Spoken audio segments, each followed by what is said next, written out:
kwigana mu gitabo cy'Abaheburayo igice cya 12 cyane biyatara yaranabona. Reka dusome imirongo 30 ibanza igihe nikidukundira. Nuko natwe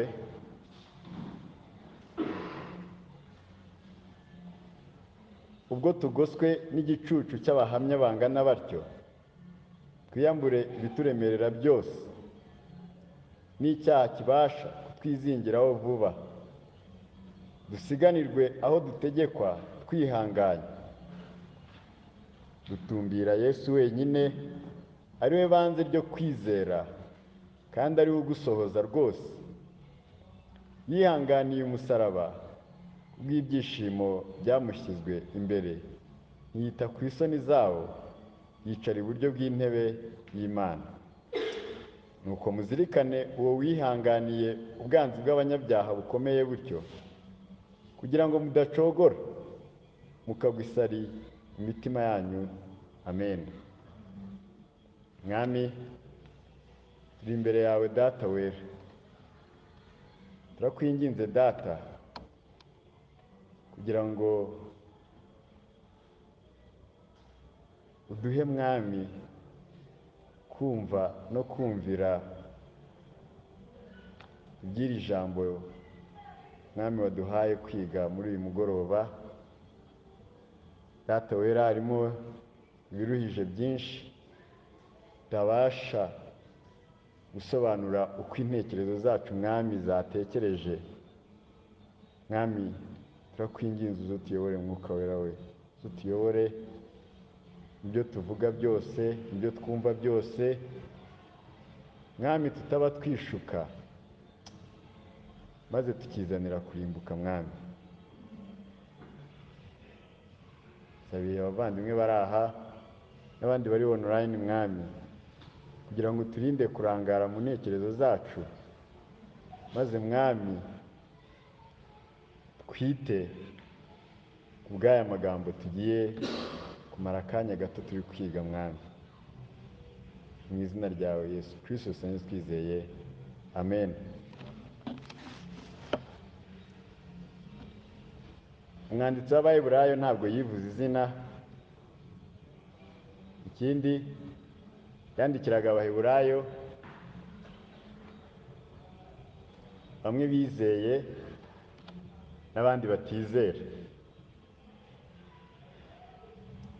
Aya magambo dusomye aba yayahereye mu gice cya 10 uhereye ku murongo wa 19 ukamanuka agakomeza igice cya 11 cyose, arimo arahereza urugero Abayuda abereka yuko basogokuruza bacu ba kera nabo bazatsindishirizwa no kuba barizeye Yesu Kristo, kugira ngo acyahe Abayuda bamwe bankirensaga iby'umurimo Kristo Yesu yakoze, bagakerensa amaraso ya Kristo yatwejejeho ibyaha byacu, bagakerensa umwuka utanga ubuntu, bityo bakihindura abanzi b'Imana. Nanone muri kino gitabo uko tuza kubibona, ni kimwe mu gitabo kigaragaza gushikama kw'abera mu gihe cy'amakuba n'inkomezi. Uyu mwanditsi w'Abaheburayo abagaragariza aha ngaha mu gice cya 12 abereka yuko Kristo ari we udutera gukunda no gukora ibyo Umwami ashaka, kuko ari we watangije umurimo w'agakiza mu mitima yacu, kandi ari we ugenda usohoza uwo murimo umunsi ku wundi, kuzageza tugeze mu gihe cy'ubwiza muri glorification.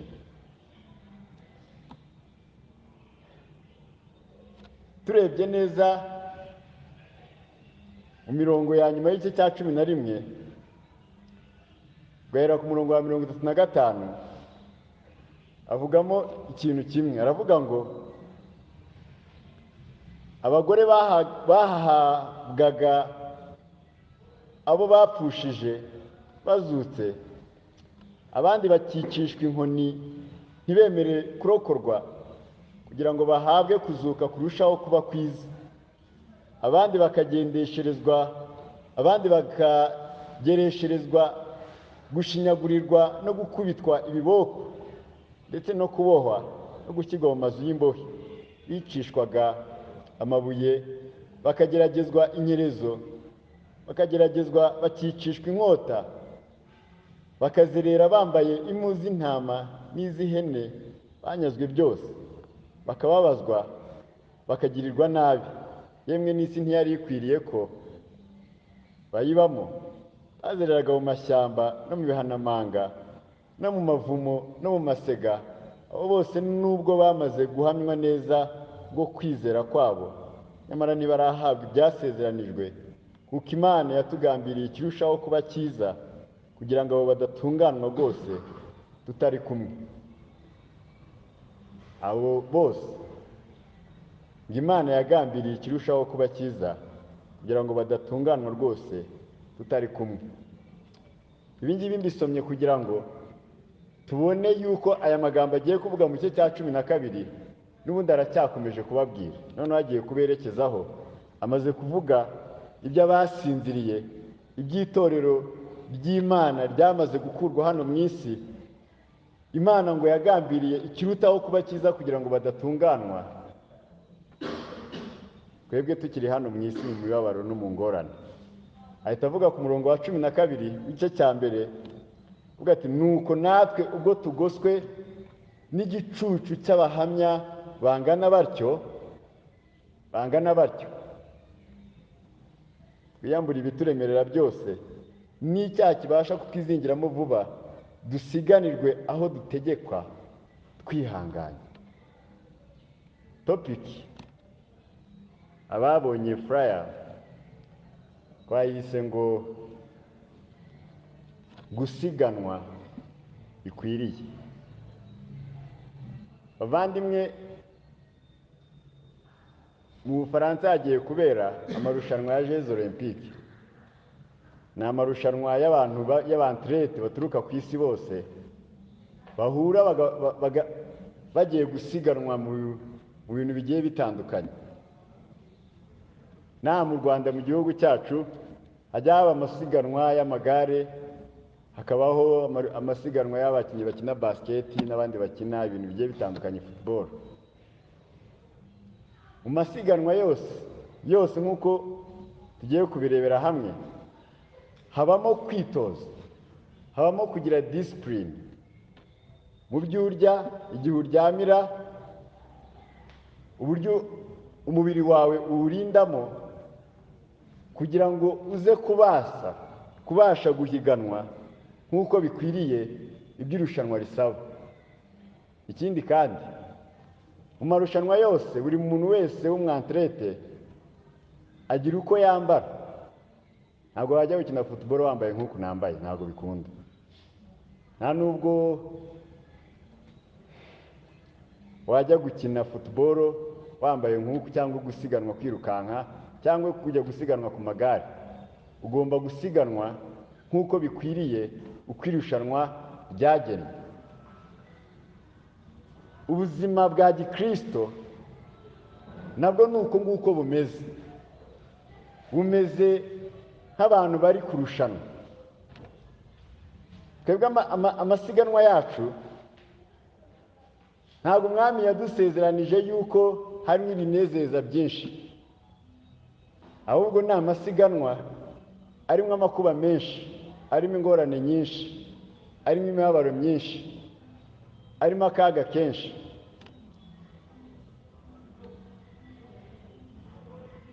Uburyo dusiganwamo, buri muntu wese asiganwa nk'aho ari we wenyine uri mu kibuga, wenyine uri kwirukanka. Imana iri kumureba ukuntu ari kugenda yirukanka wenyine. Nk'uko n'abantrete mu gihe cya Paul bagiraga amarushanwa yo gusiganwa ya Olympique, birukanka ibirometero 45. baba barimo barirukanka. Iyo barimo barabyirukanka, uwageze ku mwanya wa mbere niwe uhabwa ikamba. Ariko twebwe muri ano masiganwa nk'uko tugiye kubirebera hamwe, buri wizera wese w'ukuri niwe mukandida uri muri ano masiganwa. Kandi uko asiganwa nk'uko umwami yabigennye agomba gusiganwamo. Muri aya masiganwa ntabwo habamo kuvuga ngo ndasiganwa nimara kwirukanka ibirometero 20 nikure mu irushanwa kubera ko wenda nagize ikibazo mu mubiri, narwaye, cyangwa se kubera indi circumstance yabayemo. Oya, muri ubu buzima, muri aya masiganwa, buri wese afite gusiganwa kugera aho azahererwa igihembo. Ntabwo ari umuntu umwe, kuko Imana igize ngo itange igihembo nk'uko tuza kubibona, umwe wenyine wagihabwa wenyine, ugikwiriye wenyine, ni Yesu Kristo gusa. Kuko niwe wenyine, umubiri wiwe yambaye umubiri, niwe wabashije kumvira Imana nk'uko ibishaka, ageragezwa mu buryo bwose buruta uko twebwe twatekereza, apfa urupfu rubi ruturwa urw'umuntu wese yabasha kwihanganira, anesha urupfu, anesha n'icyaha, anesha na Satani, aturonkera agakiza k'iteka ryose. Uwo Kristo wenyine Imana igize ngo ihembe umuntu, niwe wenyine yahemba, kuko niwe wenyine ukwiriye igihembo. Rero twitegereze muri bino byanditswe, turebe hamwe icyo uyu mwanditsi arimo aravuga. Umwanditsi w'umunyazaburi w'119 aravuga muri Zaburi 119 ku murongo wa 32, nimusoma mugahera ku murongo wa 35, barimo aringinga Imana ayibwira ko yifuza kugendera mu nzira by'iby'Imana yahamije. Ageze ku murongo wa 32 aravuga ngo nzagenda niruka mu nzira y'ibyo wategetse, ubwo uzagura umutima wanjye. Se muvandimwe, nawe witeguye kuvuga nk'uyu munyazaburi uvuga ngo uzagenda wiruka? Kimwe mu kintu cya mbere nshaka kubanza kuvugaho nuko umuntu utarizera Yesu Kristo ntabwo ahamagarirwa kujya muri aya marushanwa. Turaza kubibona. Ikintu cya mbere ahamagarirwa ni ukubanza kwizera Yesu Kristo umwami n'umukiza w'ubugingo bwiwe. Umuntu wizeye Yesu Kristo, Imana ikamubabarira, ikamwezaho imyanda ye yose, urubanza rw'ibyaha bye Imana ikarukuraho, urwandiko rw'imyenda rwaturegaga imbere y'Imana, Imana ikarukuzaho, ikarubamba ku musaraba ku bwa Yesu Kristo. Kubwo kwizera Kristo, uyu muntu akababarirwa, agatsindishizwa, akabarwaho ubutungane bwa Kristo. Uyu nguyu niwe Imana ihesha kuba umwana wayo, ubwa Mwuka Wera uza gutura mu mitima yacu, bityo bikaba bivuga yuko Imana idukura mu bwami bw'umwijima ikatuzana mu bwami bw'umucyo bw'umwana wayo ikunda. Uyu muntu niwe ugiye gutangira kubaho ubuzima, aho Imana igiye kugenda imwezaho imyanda y'ibyaha bye umunsi ku wundi. Ibi ngibi tugiye kwiga ni ukurebera hamwe ku kwezwa kwacu kwa buri munsi. Bavandimwe, ni gakeya tujye dutinda kwiga ku buzima bwo kwezwa, ariko nabugerageje kubushira muri iyi ngingo yo gusigana nk'uko bikwiriye. Uyu muntu wamaze kwizera Kristo niwe uba utangiye urugendo rwo kwitegura. Aba yambaye gukiranuka kwa Kristo.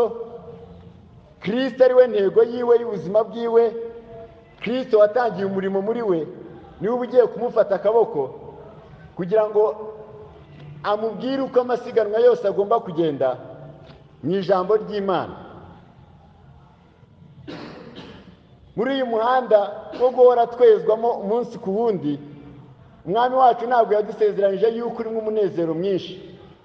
muri Matayo igice cya 7 ku murongo wa 14 aravuga ngo hari inzira ifunganye abayinyuramo ni bakeya, ngo n'irembo ngo ni akarembo gatoya, ngo ni inzira iruhije cyane, ni inzira iruhije cyane. Ntabwo umwami yigeze adusezeranya yuko harimo umunezero mwinshi. Muri Yohana 16 abwira abigishwa biwe, arababwira ati uzabica wese azibwira yuko arimo arakorera Imana umurimo.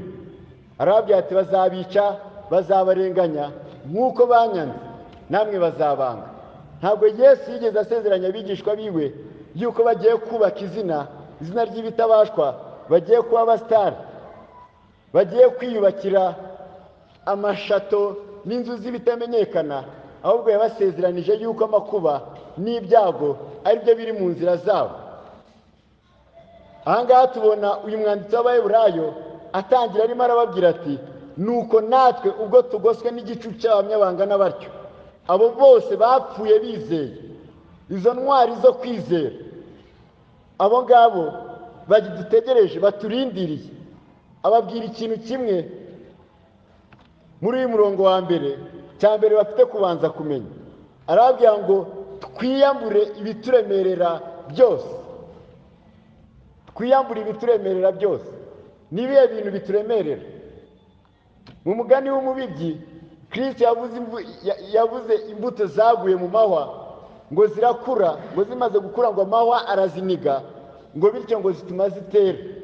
Agiye gusobanura avuga ngo abo ngabo ni abantu bumva ijambo ry'Imana by'akanya gatoya, bakikanga ko bizeye amaganya n'ibihendo by'isi n'amakuba y'isi no kwifuza kw'isi byamwikubitaho, ngo bikaniga ya mbuto, bikaza kurangira ya mbuto iteze, bikarangira wa muntu bigaragaye yuko atizeye Kristo by'ukuri. Muvandimwe, ibituremerera ni iyi miyoborere y'isi yacu y'umwijima, ni intambara za hato na hato twishiramo twibwira yuko dufite imbaraga zo kubasha gukontorora inshuti zacu zitizera. Ni ibiganiro bipfuye tumara umwanya munini turi kureba ku ma YouTube channel, turi kumva ku maradiyo, ku mateleviziyo. Ibyo bintu bikaza bikaremerera imitima yacu, bikabyura icyaha kirari mu mitima yacu, bityo bikarangira tugomeye umwami wacu. Uyu mwanditsi arimo arababwira ikintu cya mbere mufite kubanza kumenya, nuko mukwiriye kwiyambura ibibaremerera byose. Inshuti ziraturemerera, imiryango yacu ikaturemerera, abo dukorana bakaturemerera. Kubera iki? Kuko bifuza yuko turwa mu cyaha cyo kubanezeza aho kugira ngo tunezeze umwami, tukagwa mu cyaha cyo gutekinika aho kugira ngo tunezeze umwami mu byo dukora byose. Tukisanga rimwe na rimwe turi kugenda uko bidakwiriye umwami, kandi ari twe twishize muri ako kaga. Ikindi kintu ababwira, abamenyesha, arababwira ati ngo ni icyaha kibasha kutwizingiraho vuba. Kubera iki akurikijeho icyaha? Bavandimwe, icyaha niwe mwanzi wacu wa mbere uruta ibitero byose Satani yatugabaho. Niwe mwanzi wacu uturana natwe, ubana natwe umunsi ku wundi, kandi akabana natwe twishimiye, yifuza yuko twarimbuka. Icyaha iyo kimaze kugera mu mutima w'umuntu, ikintu cya mbere gikora nuko cyifuza kongera kwicara ku ntebe aho cyahoze kimye, hanyuma cyongere gitware, gitegeke ibice by'ingingo zawe zose, kugira ngo zitongera kuramya umwami nk'uko umwami abishaka, nk'uko umwami abyifuza, nk'uko Dawidi muri Zaburi ze yaririmbaga avuga ngo mwabindimo byose muhimbaza Imana. Icyaha icyo ngicyo kirabya kikavuga ati ntabwo nshaka yuko muhimbaza Imana, ndifuza yuko mwigomeka ku Mana. Kikabyurira ari mu ngingo zacu, icyaha kigatangira kwica imitima yacu. Iki cyaha ikintu cya mbere kigenda gikora ni ugushira umworera wacu n'Imana, bityo kikongera kigakifuza yuko twakongera gusubira mu bubata bwo kutumvira Imana. Uko icyaha kigenda dutinda kukihana, niko kigenda kitwica kimunga imitima yacu, umunezero ugashira, tugatangira kubaho dushidikanya ku by'Imana yadusezeranije mu ijambo ryayo. Tukongera kubona irari ry'iyi si ari byo bintu dushimikiriye, amaso yacu tukayakura ku biri mu ijuru, tugatangira kuyahanga ku biri hano mu isi, kuko ari iby'umunezero wacu uba uri murifuza ku bwa kamere y'icyaha twashahaye intebe mu mitima yacu. Ikindi kintu icyaha gikora ni uko cyongera kwifuza kuduhindura nk'aba-atheist, nk'abantu batizera Imana. Nk'uko tubizi yuko icyaha ari ukugomera Imana, ari ukugomera amategeko y'Imana. Icyaha kiba cyifuza yuko twiyiringira ubwacu, tugakura ibyiringiro byacu ku Mana, tukirebaho yuko ari twebwe twishoboye, tukihimbira gukiranuka kwacu dukurikiza, tugatangira kubaho dukurikiza nama yacu ya kamere. Bityo bikarangira twibagiwe yuko ijambo ry'Imana ritubwira yuko imitima yacu irusha ibintu byose gushukana, ifite indwara bitizera gukira. Umwanditsi w'Abaheburayo mu gice cya 3 atangizanya aya magambo ari kubabwira ngo nicyo gituma bene data bera, mwebwe abafatanije guhamagarwa kuva mu ijuru, mukwiriye gutekereza Yesu ari we ntumwa n'umutambyi mukuru w'ibyo twizera, tukabyatura. Aya magambo akongera akayasubira nko mu gice cya 4 ku murongo wa 14 n'uwa 15, avuga ngo nuko ubwo dufite umutambyi mukuru ukomeye wagiye mu ijuru, ari we Yesu umwana w'Imana, dukomeze ibyo twizera tukabyatura. Kubera iki? Kubera iki dufite gukomeza ibyo twizera tukabyatura? Ni ukubera yuko kimwe mu bintu iyo tutabashe kwiyinira ngo twisuzume mu mitima yacu, tugenzure turebe uko turi kugenda, tuza gusanga mu mitima yacu hihishemo icyaha cyo kutiringira Imana cyangwa se cyo kutizera Imana. Bityo ukaza kumenya neza yuko mu mitima wawe hihishemo icyaha cyo guhakana Imana. Icyo ni icyaha kiba cyihishe mu mitima yacu. Ariyo mpamvu ijambo ry'Imana rihora duhamagara umunsi ku wundi kwigenzura uko tutagenda nk'abapapa bibwira yuko ibyo bakora Imana itabareba. Rero hari ibyaha bimwe byihisha mu ngingo zacu natwe ubwacu tutiziho, dukenera uko tugenda twegera Imana, ariko igenda imurika ijambo ryayo mu mitima yacu. Imana ikagenda ikubwira ati rega burya dore hari icyaha cyo kumakana gihishwe mu mutima wawe, cyihana. Muvandimwe w'umwanditsi, ikindi kintu kimwe ababwira bano b'Abaheburayo,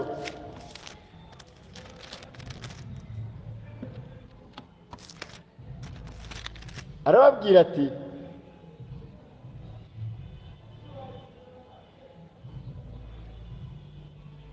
ngo dusiganirwe aho dutegekwa kwihangana, twiyambure cyaha kibasha kutwizingiraho vuba, dusiganirwe aho dutegekwa twihangana.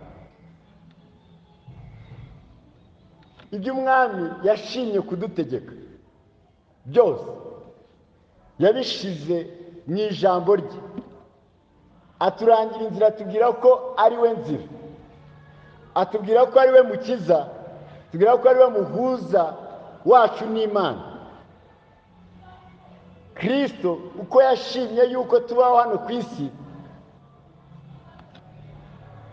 yarabidutegetse mu byanditswe byera, uhereye mu itangiriro ukagera mu byahishuwe, uburyo bumwe yavuze aha ngaha ngo nuko dukwiriye gusiganwa twihanganye. Kubera iki bavandimwe? Kuki ashimangiye akavuga yuko dukwiriye gusiganwa twihanganye? Umwanditsi w'Abaroma igice cya 5 avuga aya magambo akurikira. Tangira arimo arababwira ati, igice cya 5 ku murongo wa mbere, ngo nuko rero ubwo twatsindishirijwe no kwizera dufite amahoro ku Mana kubw'Umwami wacu Yesu Kristo wadushikirije ubuntu dushikamyemo bwo kwizera, ngo tubone uko twishimira ibyishimo byo kuzabona ubwiza bw'Imana. Ariko si ibyo byonyine, ngo ahubwo twishimira no mu makuba yacu, ngo kuko tuzi yuko amakuba atera kwihangana, kandi kwihangana kugatera kunesha ibitugerageza, ko kunesha kugatera ibyiringiro, ngo bene ibyo byiringiro ntibidukoza isoni. Niyo mpamvu umwami aduhamagarira gusiganwa twihanganye. Nuko abangaba bari gusiganwa, izi ntore z'Imana umwami yahamagaye akazeza akazitsindishiriza uburyo bagiye gusiganwamo, arimo arabamenyesha yuko bagomba kwihangana kugeza amarushanwa arangiye, kugeza aho irushanwa riza kurangirira. Aho irushanwa riza kurangirira ni mu gihe ubugingo bwawe hano ku isi burangiye. Ntabwo ari igihe warwaye hanyuma ngo uvuge ngo mwami rero narwaye gusiganwa nabiretse, mbaye mbiretse, hanyuma nimara gukira nzongera ngaruke mu isiganwa. Nuko kurwara ni kimwe mu bigize uko gusiganwa. Kwangwa n'ababyeyi, kwangwa n'inshuti, kwangwa n'abaturanyi, kwangwa n'abanyedini, ibyo ngibyo ni bimwe mu bigize iri siganwa. Mu gitabo cy'Ibyahishuwe, mu gice arimo arandikira no matorero yose yo mu Byahishuwe, abasezeranya ikintu kimwe. Bose agenda babwira ngo unesha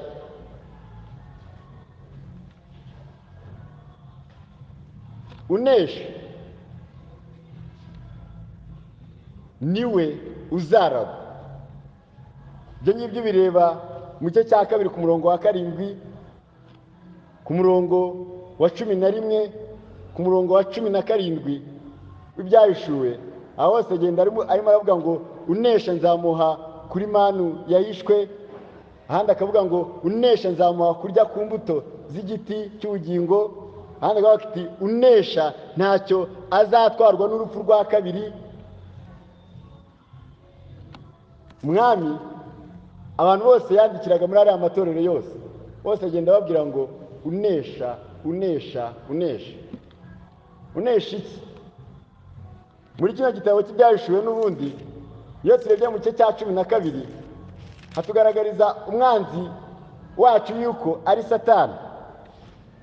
Akavuga ku murongo wa 11 ngo abo ngabo ni abizera, ngo bamuneshesheje amaraso y'umwana w'intama n'ijambo ryo guhamya kwabo, ngo ntibakunda amagara yabo, ntibanga no gupfa.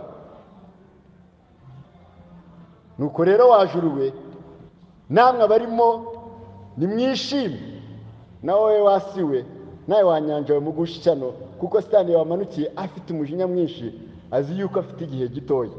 Niyo ijambo ry'Imana riba riduhamagarira ku manywa na nijoro gucunguza uburyo umwete.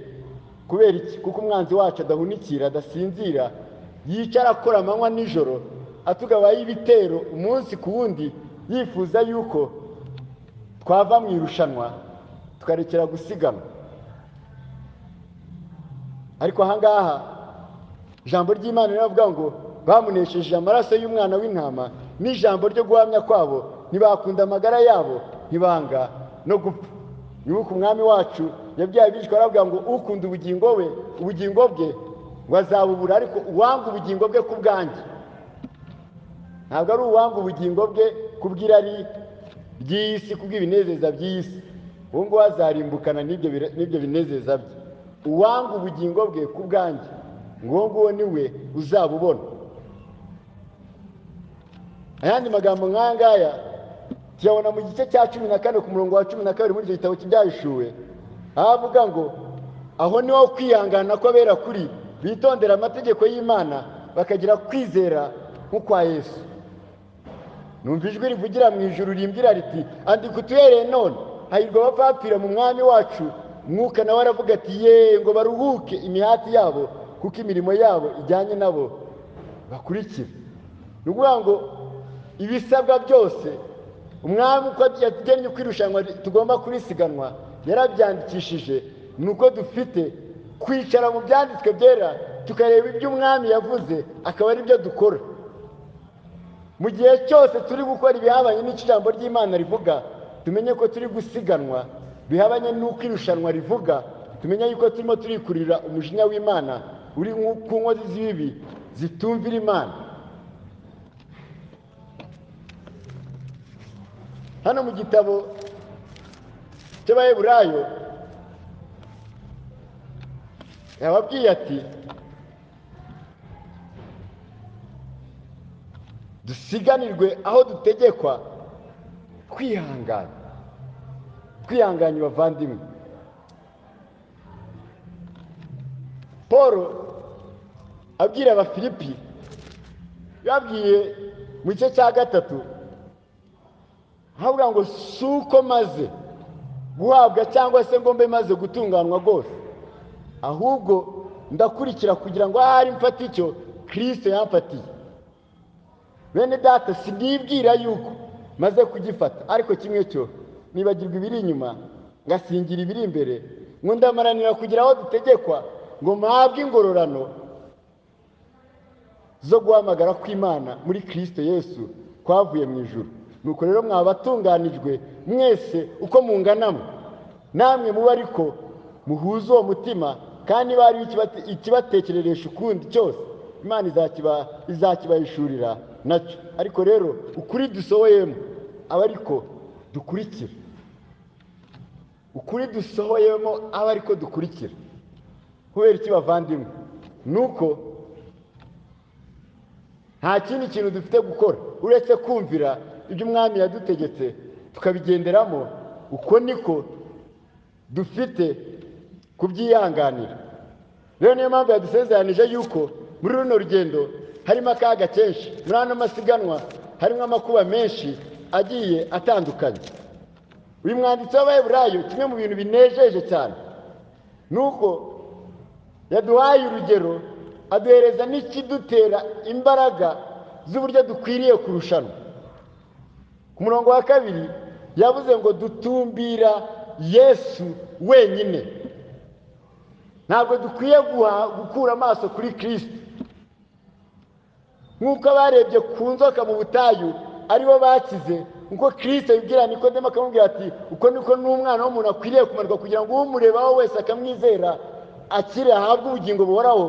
Ntabwo umurebaho ngo hanyuma ngo umukureho amaso ngo uyahange ku isi, ahubwo uhamagarirwa guhora utumbira Kristo wenyine, apana kwirebaho, kuko we nta cyiza na kimwe kirimo. Wamera nka Petero nawe waruhama mu nyanja. Ahangaha arimo araturangira atubwira ati, dutumbira Yesu wenyine. Agiye kutubwira impamvu Kristo wenyine ariwe dukwiye guhora duhanze amaso. Nk'uko umuririmbyi arengera avuga ngo kumuhanga amaso iteka ngo bizanyiza intege nke. Shira ubwoba, shira ubute, kuko nyuma yaho nzatabaruka. Ahangaha uyu mwanditsi impamvu babwira yuko Kristo ari wenyine dukwiriye gutumbira, abahereza impamvu zirenze nk'eshatu. Ababwira ikintu cya mbere ngo niwe banze byo kwizera. Ni ukuvuga ngo nta muntu n'umwe uvuka yizeye, nta muntu n'umwe uvuka akijijwe, nta muntu n'umwe uvuka yiyunze n'Imana. Twese tuvuka dutandukanijwe n'Imana ku bwa kavukire yacu. Tuvuka turi abanzi b'Imana, ndetse turi mu mwijima, turi mu binezeza bya Satani, twivuruguta mu ivata ry'ibyaha, tudakeneye umukiza, tudakeneye umurengezi. Kristo niwe wamanutse aza kudushaka, niwe uduhereza uku kwizera agakurema mu mitima yacu kubw'umucyo w'ibyanditswe byera w'ubutumwa bwiza, ukamurika mu mitima yacu tukamenya yuko turi abanyabyaha. Mwuka wera w'Imana akatwemeza ibyaha byacu, akatwereka Kristo ko ari we bukiro bwonyine. Mu Efeso cya 2 ku murongo wa 8 avuga ngo mwakijwe n'ubuntu bwo kwizera, ntibyavuye kuri mwe ahubwo ni impano y'Imana, ntibyavuye no ku mirimo yanyu kugira ngo hatagira umuntu ugira icyo yirata imbere y'Imana. Aha ngaha ni ukuvuga ngo Kristo niwe banze ryo kwizera, niwe utangiza uyu murimo mu mitima yacu. Uwo Kristo atarakoreramo uyu murimo, uwo ngo nukiri mu bubata bwa Satani, nukiri mu mwijima, n'utaramwizera. Kristo niwe banze ryo kwizera. Si icyo cyonyine ngo kandi niwe ugusohoza rwose. Paul abwira Abafilipi 1 ku murongo wa 6 akababwira ati yatangije umurimo mwiza muri mwebwe, ni nayo izawusohoza rwose. Kubera icyo bavandimwe, uyu murimo Kristo Yesu yakoreye mu mitima yacu wo kutuzura, ubugingo yaduhaye n'ubugingo bw'agaciro kenshi, ku buryo mu bo yacunguye bose nta n'umwe azigera atakaza, mu bo yacunguye bose nta n'umwe azigera abura, kuko abo bose umunsi umwe azahagarara imbere ya Data amusingize mu gisingizo kiri muri Muheburayo cya 2 havuga ku murongo wa 12 n'umurongo wa 13 havuga ati nzabwira bene Data izina ryawe, muririmbire ishimwe hagati y'iteraniro, kandi nzaba ariyo niringiye, kandi dore ndi hano jyewe n'abana Imana yampaye. Nuvuga ngo aba bana bose Imana yamuhaye nibo Kristo yameneye amaraso ku musaraba, nizo ntore ze, nibo yacunguye, nibo bamwiringira, niwe murinzi wabo, niwe ubakomeza, kuko urukundo yakomeje kubakunda ari urw'iteka byose. Nta kintu na kimwe cyabasha kubatandukanya n'urukundo rwe. Ikindi kintu gihebuje ni uko aba ngaba nibo bazaraganwa na Yesu Kristo, umurage wo mu mucyo w'abana b'Imana. Iyindi mpamvu ni uko uyu Kristo niwe ubavuganira imbere y'Imana, niwe wababereye umuhuza wabo n'Imana, niwe ukibingingira ku manywa na nijoro. Ikintu kimwe aha ngaha yavuze ngo dutumbire Yesu wenyine ari we banze ryo kwizera, kandi ari we ugusohoza rwose. Agiye kutubwira impamvu Kristo ari we ugusohoza rwose. Impamvu ya mbere ngo ni uko ngo yihanganiye umusaraba, ngo kubw'ibyishimo byamushyizwe imbere. Ubundi aya magambo aratangaje. Abaroma iyo bajyaga kukubamba, wabaga ugiye guhura n'urupfu utigeze wumva, utanakwifuza. Igihano cyo kumanika abantu ku musaraba mu bihugu byacu muri iki gihe babikuyeho. Nta hantu namwe ubu ngubu bakimanika abantu ku musaraba, kubera yuko ni urupfu ubabara, ukababara mu buryo wumva ububabare bwose bwa nyuma bushoboka. Upfa urimo urumva gake gake. Ariko Kristo we ngo yihanganiye umusaraba mu kubw'ibyishimo byamushyizwe imbere. Muvandimwe, ni uku kwihangana umwami wacu arimo aratubwira, niwe rugero rw'umuntu wihanganiye imibabaro umuntu atabasha kwihanganira. Mu bantu bose bapfiriye ku musaraba, nta n'umwe wigeze byandikwa yuko nawe ari umwe mu bo twiringira kugira ngo twiyunge n'Imana, keretse uyu mwana wenyine.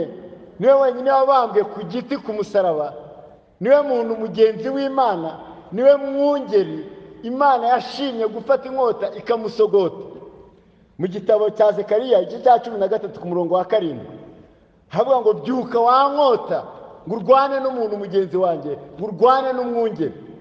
Kubera icyo bavandimwe, Kristo niwe wacumitiwe ibyaha byacu ku musaraba, niwe wahanwe igihano cyaduhesheje amahoro twese ubwo yishiragaho ibyaha byacu, akabyikorera umubiri wiwe, akabibambanwa ku musaraba, kuko ari wabaye igitambo kizima kibasha kunyura ubutabera bw'Imana by'iteka ryose.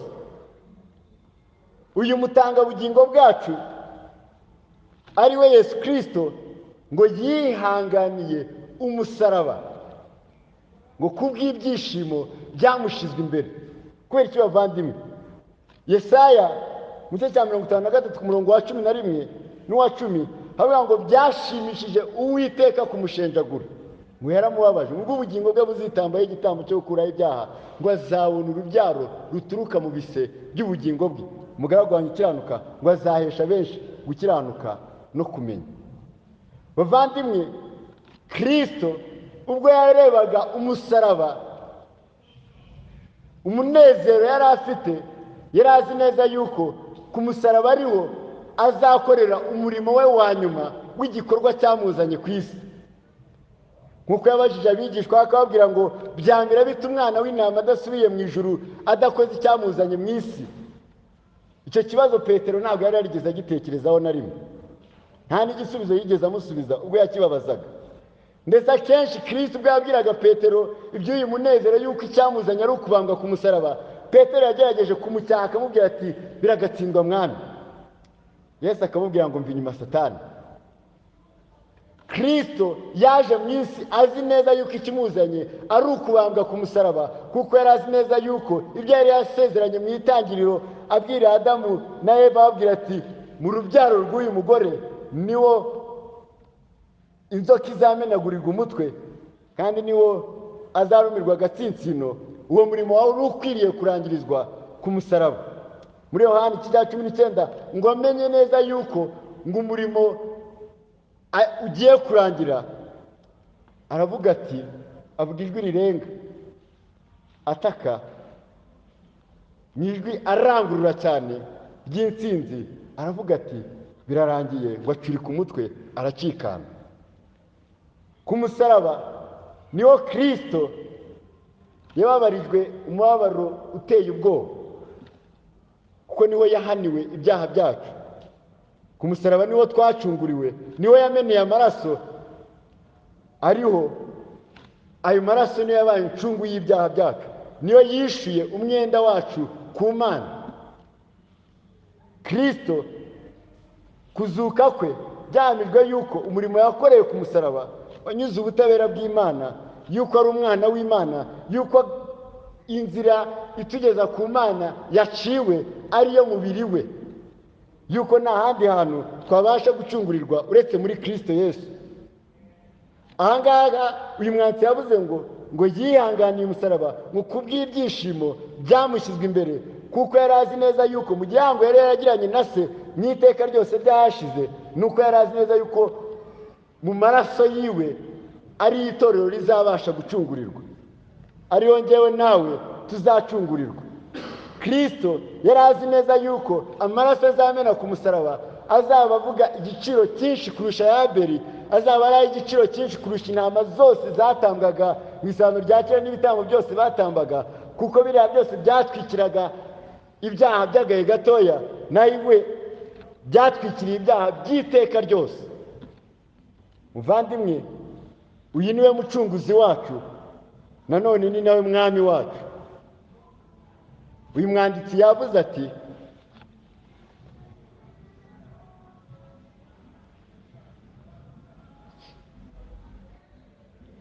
ngo ntiyitaye ku isoni zawo. Urupfu rwo ku musaraba, ikintu kimwe cyari giteye ubwoba, ni ukuntu bakubambaga bagushinyaguriye mu buryo bwose bushoboka, hanyuma bakakwambura ubusa, imyenda yose bakayigukuraho, bakakubamba ku karubanda. Abisirayeli bo babambaga ku musozi w'inyabihanga i Golgota, hanze y'umurwa wa Yerusalemu.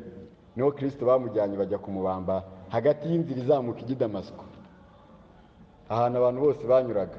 ariko ibyo ngibyo Kristo ngo ntiyitaye ku isoni zabo, arihangana yemera gupfa urwo rupfu rubi rwo ku musaraba kubw'ibyishimo byamushizwe imbere. Si ibyo byonyine,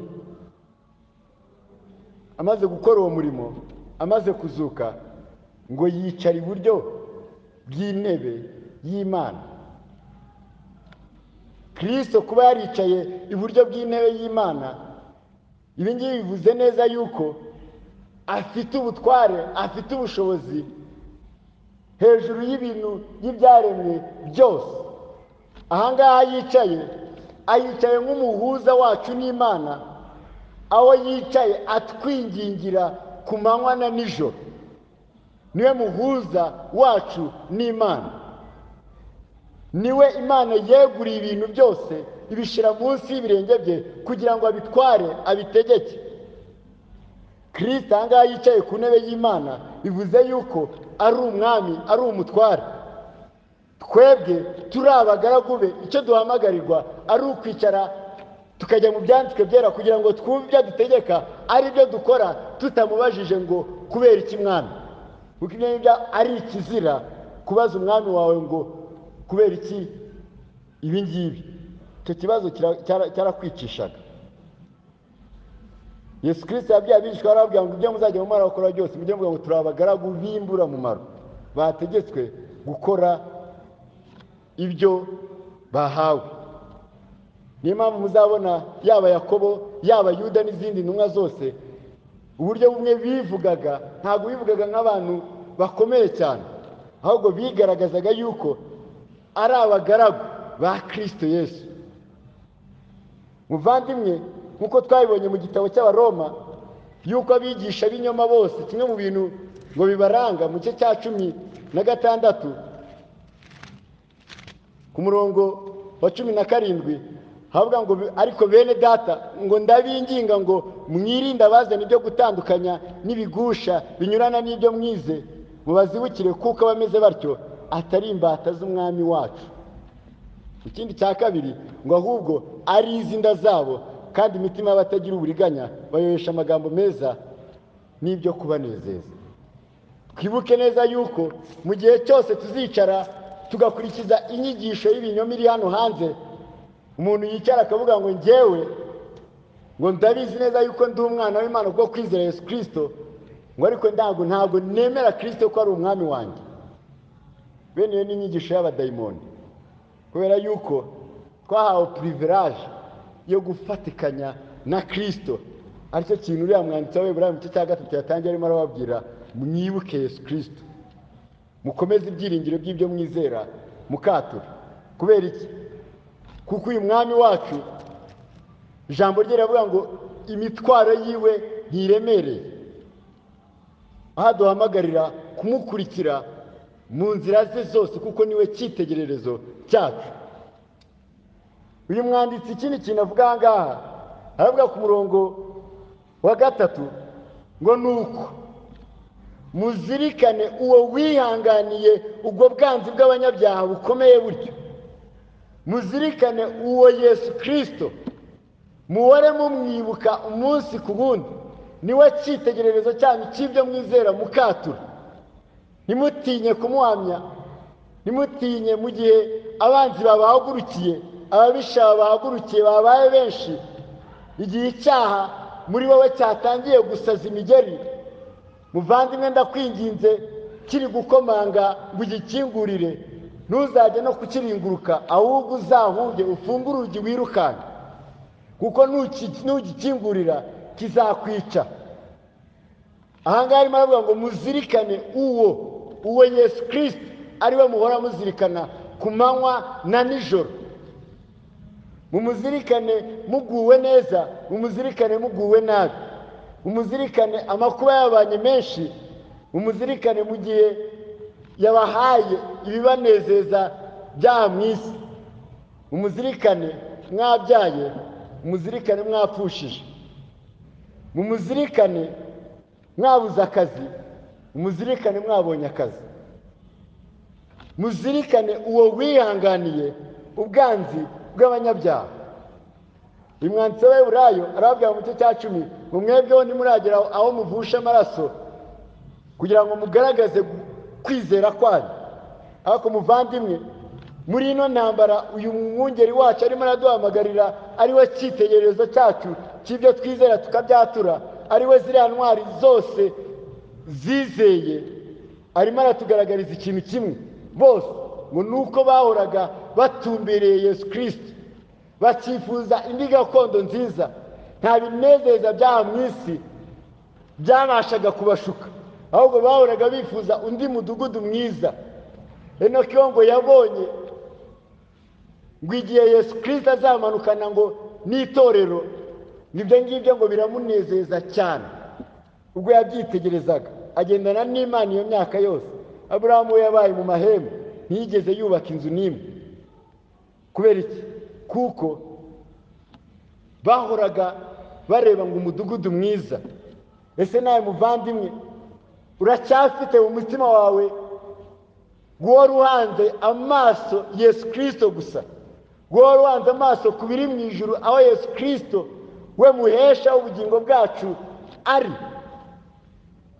Uracyahanze amaso ku byaha mu isi bizashira?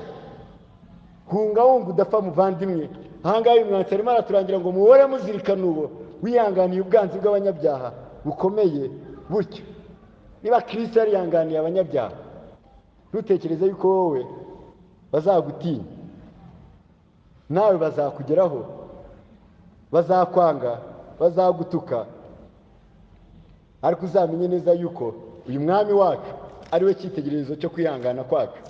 Umwanditsi w'Abaheburayo mu gice cya 2 ku murongo wa 17 n'uwa 18 aravuga ngo nicyo cyatumye ngo yari akwiriye gushangwa na bene se, ngo nicyo cyatumye yari akwiriye gushangwa na bene se kuri byose, ngo abe umutambyi mukuru w'imbabazi kandi ukiranuka mu by'Imana, abe n'impongano y'ibyaha by'abantu, kuko ubwo yababajwe no kugeragezwa ubwe abasha no gutabara abageragezwa bose. Mu ngorane duhura nazo twibuke yuko Kristo nawe yazinyuzemo. Mu makuba duhura nayo twibuke yuko ayo ngayo yanyuzemo cyane. Ihumure dufite nuko uyu Kristo Yesu ari we banze ryo kwizera, ari we ugusoza mu mitima yacu, ngo ni nawe ngo ubasha gutabara abageragezwa bose. Iryo ni ryo humure bavandimwe dufite guhora dufite mu mitima yacu. Mu gihe ubonye isi yakwikaragiyeho, ntuzahanga amaso ku biri aha mu isi, uzubura amaso urebe mu ijuru aho Uwiteka ari, kuko aho ngaho ariho gutabarwa kwawe konyine guturuka. Umunyazaburi 73 avuga aya magambo atangaje. Zaburi 73 aravuga ku murongo wa 25 ngo ninde mfite mu ijuru utari wowe, kandi mu isi ntawe nishimira utari wowe. Umubiri wanjye n'umutima wanjye birashira, ariko Imana niyo gitare umutima wanjye uhungiraho, kandi niyo mugabane wanjye iteka ryose. Ngo kuko abakujya kure bazarimbuka, ngo watsembye bakurekeshejwe no kurarikira bose, ariko njyewe kwegera Imana niko kwiza kuri njye. Umwami w'iteka niwe ngize ubuhungiro, kugira ngo namamaze imirimo wakoze yose. Ni henshi cyane twagenda dusoma tubuze ku bya Yobu, uburyo yavuze ngo naho yanyica nakomeza nkayiringira. Muvandimwe, mu gihe cy'akaga gakomeye ntuzanamuke ku Mana witere umugongo. Hano turimo turabona ihumure ngo nuko dukwiye guhora tuzirikana uwo wihanganiye ubwanzi bw'abanyabyaha bukomeye butyo, ngo kugira ngo budacogora. Muri runo rugendo turimo turirukanka ngo ni ukugira ngo mudacogora. Ikizakubwira yuko urimo uracogora, urimo urasubira inyuma, ni iki? Ni uko watangiye gukura amaso kuri Kristo, watangiye kuyahanga ku biri aha mu isi. Icyo gihe uzaba utangiye gucogora, uzaba utangiye kugenda usiganwa nk'uko bidakwiriye ab'umwami. Ahangaha arimo arababwira ngo kugira ngo mudacogora mukagwa isari, mu mitima yanyu. Ngo ni ukugira ngo mudacogora mukagwa isari mu mitima yanyu. Kubera iki?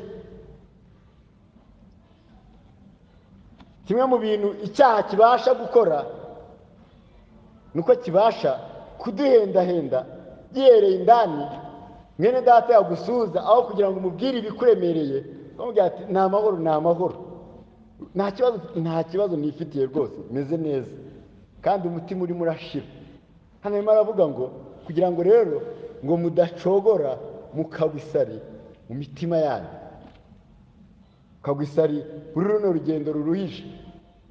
Kimwe mu bintu Mwami yatubwiye, umunyazaburi yaririmbye aravuga ngo duhe gutunga imitima y'ubwenge kugira ngo tubashe kumenya kubara igihe cyacu.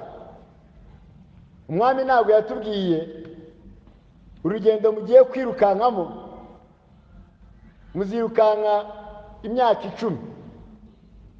Oya, nta nubwo yatubwiye ngo tuzarwirukanka amasaha yangaya. Ntayo yatubwiye.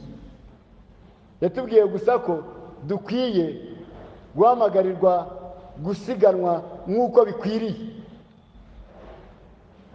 Aduhereza ijambo rye kugira ngo tujye duhora turebera hamwe ibisabwa mu nzira yacu uko tugenda.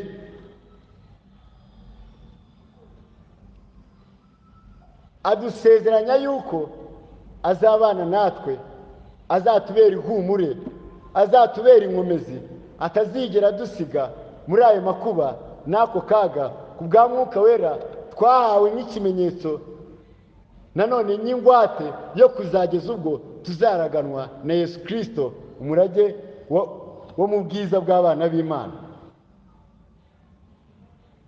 Rero bavandimwe, soza,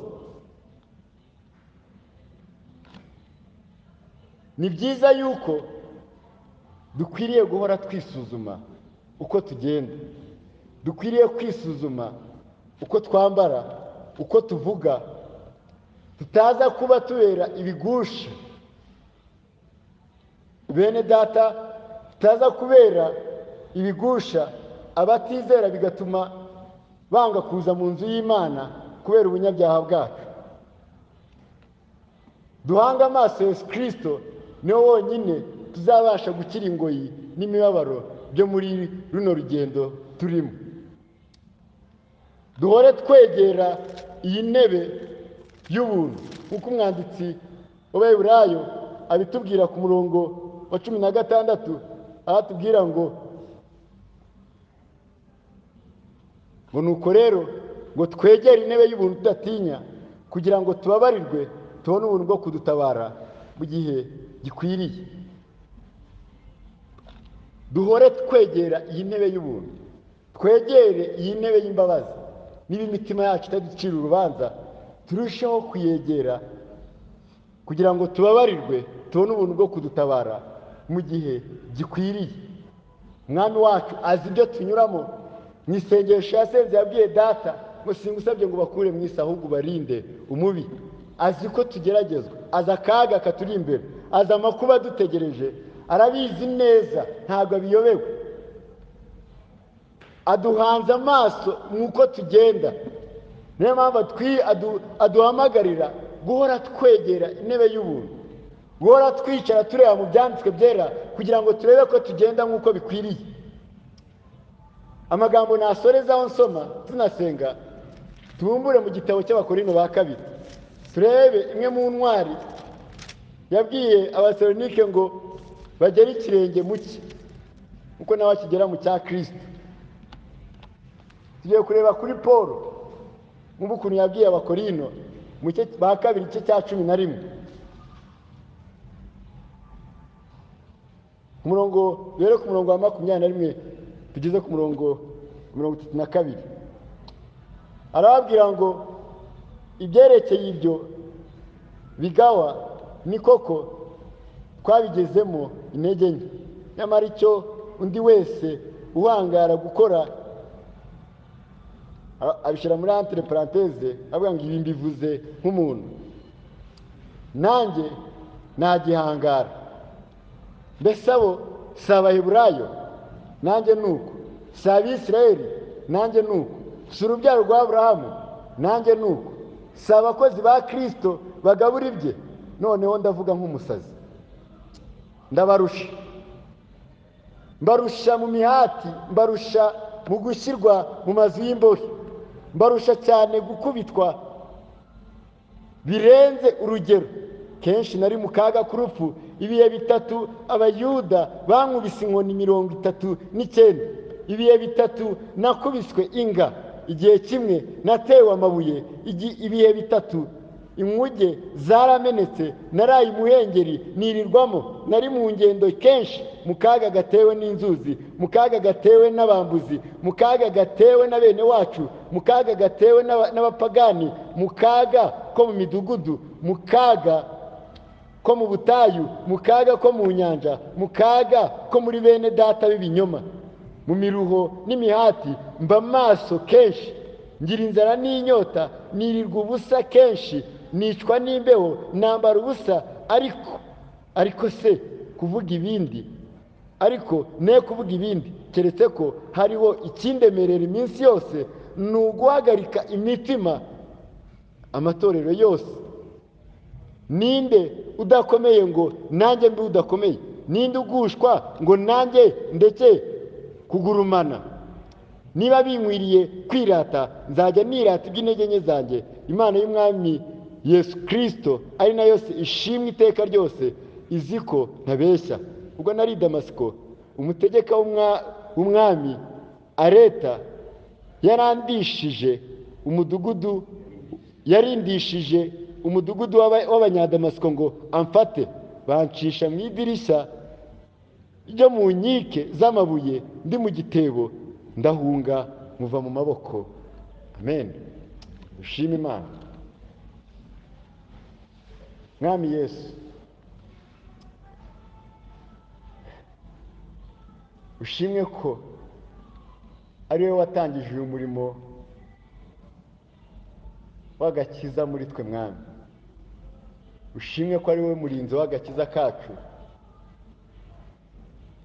Ushimwe ko ari nawe ugasohoza muri twe Mwami.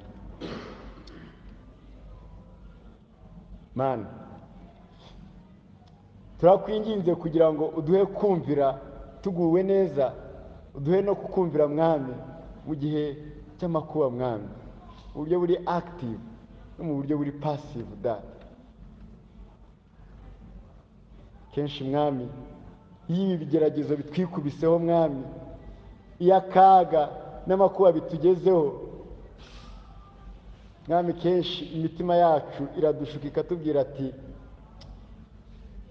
dukure amaso kuri wowe tuyahange ku biri mu isi. Mwami, ibyo ngibyo bikatubyarira izindi ngaruka mbi mu mibiri yacu Mwami, kwiheba kukatubana kwinshi cyane data. Mwami, akaga k'umwijima agatangira gutwikira imitima yacu Mwami, ndetse rimwe na rimwe tugatangira kwibaza niba kuko twarakwiringiye data. Ariko Mwami, no mu gihe bimeze bityo data, uracyaduhamagara ukatubwira tuti ndacyari kumwe namwe, ndacyari kumwe namwe mu gihe cy'akaga, mu gihe cy'amakuba, mu gihe cy'intambara, ndacyari kumwe namwe. Mwami we, ni wowe ukiduhagarikishije na bugingo n'ubu ngubu data wera. Mwami, wadukuraho ukuboko kwawe twese Mwami, nta n'umwe wabasha guhagarara n'agasegonda kamwe Mwami atakwihakanye igitare cyacu. Mwami, ushimwe yuko umunsi ku wundi data, nk'uko umuririmbyi yabiririmbye, uhora udusukira ubuntu budukwiriye data wera. Uhora uduha imbaraga Mwami zitubashisha Mwami kumara umunsi wose tukiri mu buntu bwawe gitare cyacu. Mwami we, Mwami Yesu, turakwinginze Mwami, uduhe guhora Mwami tuzirikana yuko umuntu utejejwe Mwami atazareba mu maso hawe gitare cyacu, kandi yuko wowe uri uwera Mwami, aho utuye ari ahera, ubana n'abera gitare cyacu Mwami, kugira ngo duhore twibutswa yuko uru rugendo Mwami ari urwo guhora twezwa gitare cyacu, ari urwo guhora dushushanywa nawe, we Kristo, we cyitegererezo cyacu Mwami, we wababajwe ukageragezwa mu buryo bwose Mwami. data wera turakwinginze mwami, niba urugero rukwiye rushitse mwami ari urw'uko mwami Imana yacu ikikunezeza kugira ngo tuguhamye data ari uko dupfa, mwami turakwinginze kugira ngo uzaduhe imbaraga data wera z'uko mwami tumena amaraso ku bwawe gitare cyacu. Mwami niba data wera kigaragaza ko mwami twakwiringiye twagukurikiye data wera ari uko mwami dukora ibyo dukora byose nk'uko tuzi yuko ari wowe data buja mukuru, mwami uzaturinde mwami gutekinika, niba ikiguzi ari uko twirukanwa mwami tuzirikanwe gitare cyacu, ariko mwami ukomeze uhabwe ikuzo mu mitima yacu data wera. Mwami ni kenshi iyi si yacu idushuka data wera, idushuka mwami, idushuka mu buryo bwose mwami Imana yacu, tugakora ibyangwa n'amaso yawe, icyaha kikatubwira tuti ngo gikore ngo hanyuma uraza kwihana. Mwami we, iryo jwi rya Satani turakwinginze uduhe gupfa kuri iryo mwami, uduhe guhora tuguhanze amaso data wera, kugira ngo tubashe gukira intege nkeya, tubashe mwami kudacogora mu mitima yacu mwami, dusiganirwe aho dutegekwa twihanganye mwami, maze data natwe tuzabwe nka Paul mwami, tuvuge ngo twarwanye intambara nziza, twarinze ibyo kwizera, twarangije urugendo, bisigaye mwami tubikiwe ikamba ry'ubugingo data wera. Mwami Yesu turakwinginze data wera, uduhe mwami kuba icyitegererezo hagati y'abizera n'abarimbuka mwami Imana yacu data wera muri ino si y'umwijima. Tubisabye tubyizeye mu izina ryawe Yesu Kristo, amen.